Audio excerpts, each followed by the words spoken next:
Bharat 180 news కి స్వాగతం. ఏలూరు జిల్లా కామవరపుకోట మండలం తడికెలపూడి గ్రామంలోని జిల్లా పరిషత్ హై స్కూల్ కు గ్రామస్తుల విరాళంతో అభివృద్ధి చేస్తున్నారు. 14,50,000 రూపాయలతో బెంచీలను ఏర్పాటు చేశారు. 10th క్లాస్ ఎగ్జామ్స్ దృష్టిలో పెట్టుకుని విద్యార్థులకు పౌష్టికాహారం అందజేస్తున్నారు.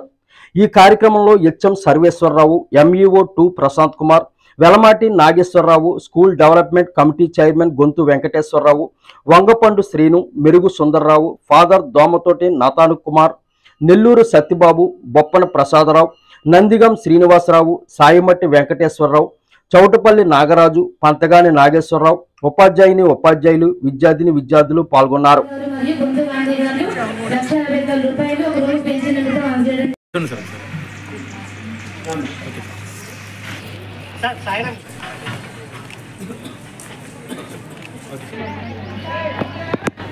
సార్ అదే ఉంది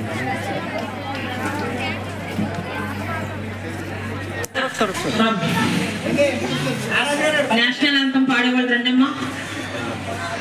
తులసి అండ్ బ్యాచ్ అభివృద్ధి కమిటీ చైర్మన్ ఈ రోజున 120 బెంచులు 120 బల్లలు మొత్తం ఒకే రోజున బాయ్స్ కాన్వెంట్ వారి ఆధ్వర్యంలో నుంచి మనకు నచ్చిన విధంగా తయారు చేసుకొని ఈ స్కూల్ కమిటీ తరఫున అందరూ రైతుల తరఫున తదితర గ్రామస్తులు మాజీ ఇక్కడ చైర్మన్గా చేసినటువంటి నల్లూరు సీతారామకృష్ణ గారు, అది మెయిన్ ఆయన లేకపోయిన ఆయన కుమారుడు, అలాగే శేఖర్ గారు, అలాగే బొంతి వెంకటేశ్వరరావు గారి ఆధ్వర్యంలో అందరినీ కలుపుకొని చిన్న చిన్నగా మొత్తం గ్రామస్తుల సహాయ సహకార అండదండలతో 15 development committee chairman Velamati Nageswararao garu, Boppana Venkateswararao గారు, అలాగే ఇతర పెద్దలు ఎవరైతే ఉన్నారో వాళ్ళందరినీ కూడా మరి పాఠశాల తరఫున అభినందనలు తెలియజేస్తూ మరి రాబోయే ఆగస్టు 15వ తారీఖున దాతలు ఎవరైతే ఉన్నారో వాళ్ళందరినీ కూడా సభాముఖంగా పాఠశాల ముఖంగా మేము సన్మానించుకుంటామని కూడా తెలియజేస్తూ సెలవు తీసుకుంటున్నాం. Thank you very much.